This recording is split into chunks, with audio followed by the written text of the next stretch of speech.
Hey, welcome to Graphic Policy Television GPTV. I'm Bright. In my hands is Alvin Breaker Kibbe with the Ram Cycle from the G.I. Joe Cobra Island line of figures. Hasbro hooked us up with this to celebrate 2021. Appreciate it. Thank you, Hasbro. This has been an awesome figure. This is one I kind of wanted. I've avoided the Cobra Island stuff generally because it's been hard to get. It was a Target exclusive, rather difficult. I believe it was Target exclusive. It's where I know you could get them. Really difficult to get, so I just kind of skipped it in general. This is one I wanted, though, because I had this figure growing up. I remember this. We're going to talk about it a little bit as I open it up. The art on this box is really cool. The art is by John Tyler Christopher. I know Christopher's work from comic books. He's done a lot of comic covers. And ironically, they're action figure covers, recreating what looks like figures on cards for comic book covers, usually variants. So I know his work, and I think it's just really cool to see him doing action figure art. Show off the box a little bit more on the inside. All right, so this is why I'm excited for this particular figure. This is one I had back in the day, the original Ram Cycle. I don't remember what the character actually came with, if he had a name at the time. The things I remember off the motorcycle was it had a clicking noise when you moved it back and forth. I'm kind of hoping that there's the clicking noise. I'm like 99% sure it was this that did that.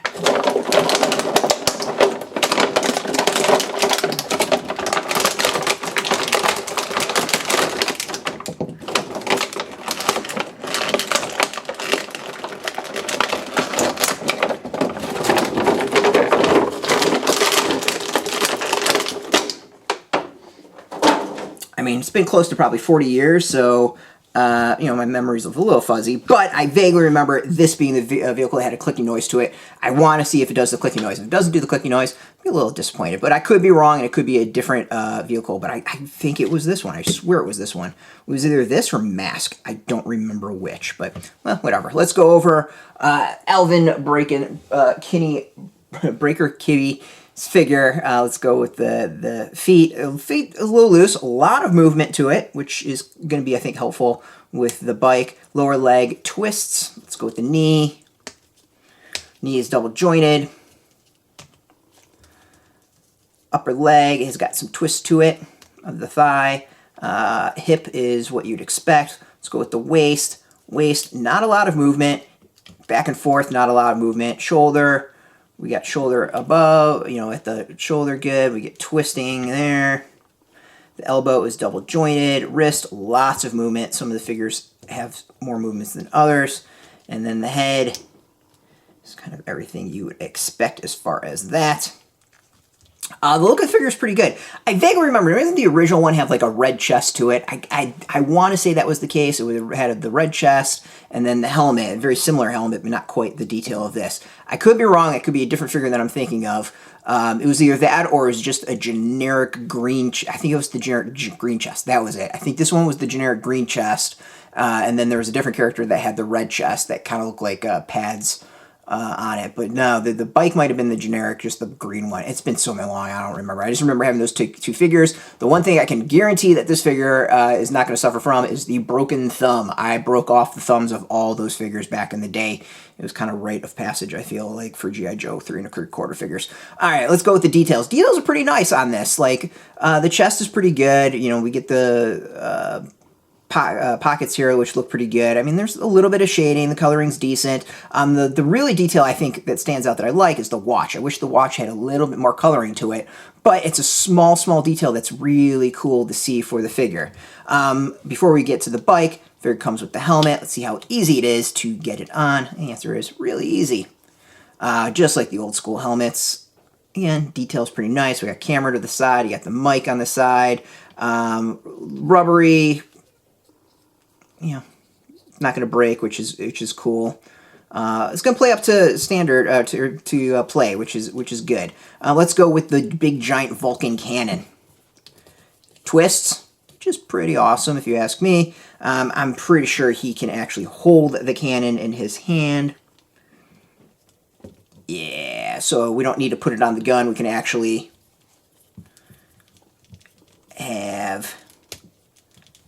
hold the cannon and go with the oversized weapon.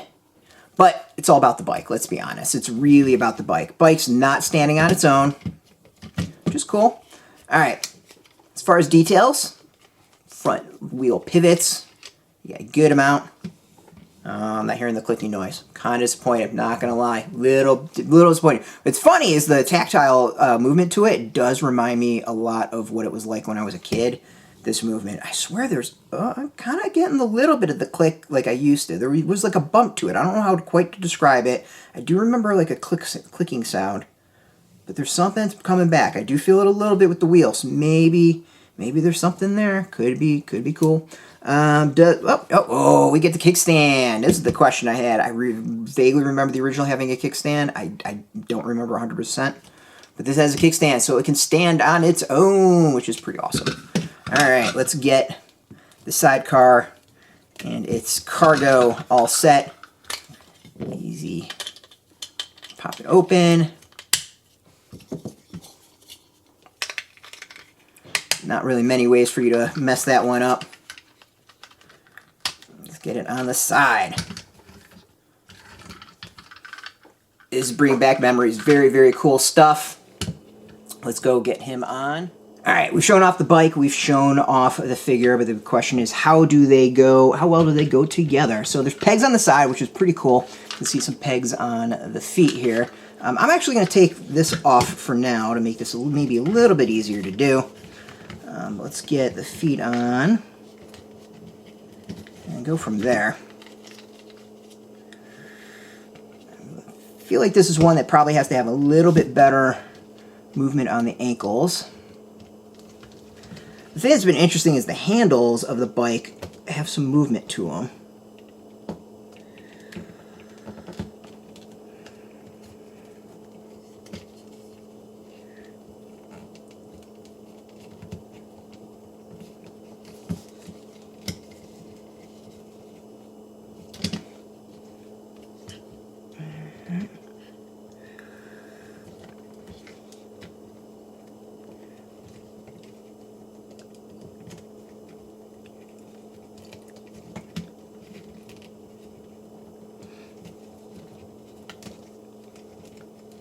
Let's try to get the hands on.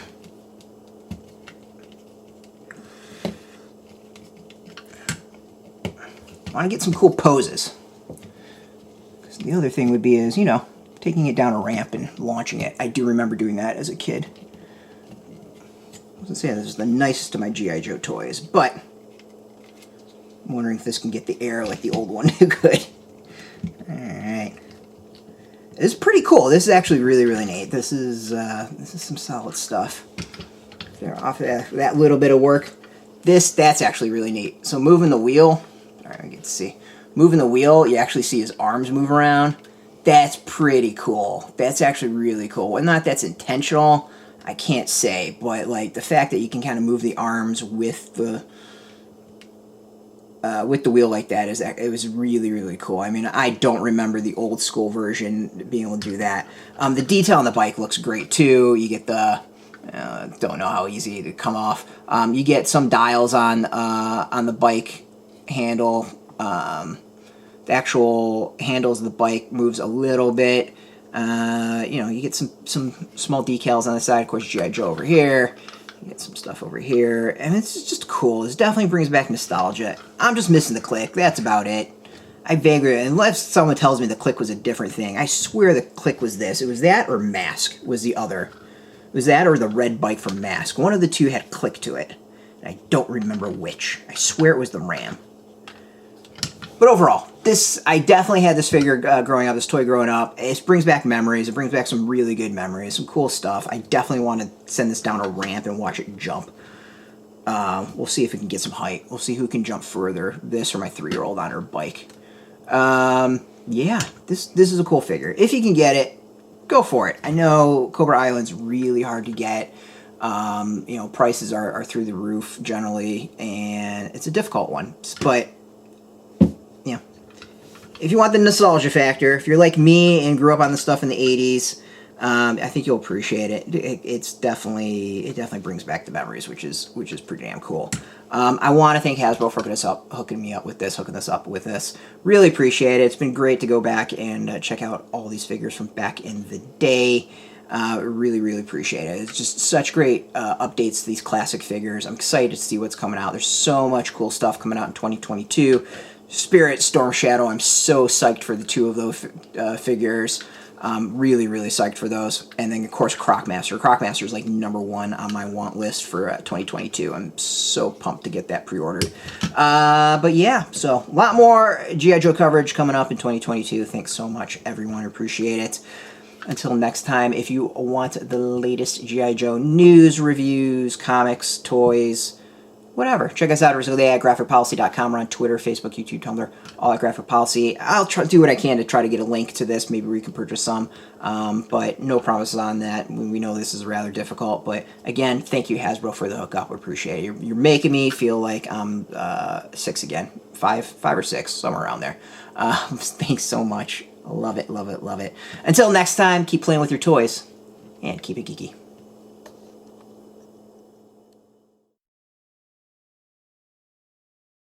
Hey, thanks for watching the previous video from Graphic Policy Television. Just by watching, you help support our site. Thank you so much. Now, if you're watching these videos, you probably care about geeky things like movies, television, comic books, toys, games, video games, you name it. You can go and subscribe right now to our YouTube channel to stay in touch and catch all the new videos, or check out our website at graphicpolicy.com. There's a nice link on this end of the video. But as always, thank you for watching. Keep on rocking and keep it geeky.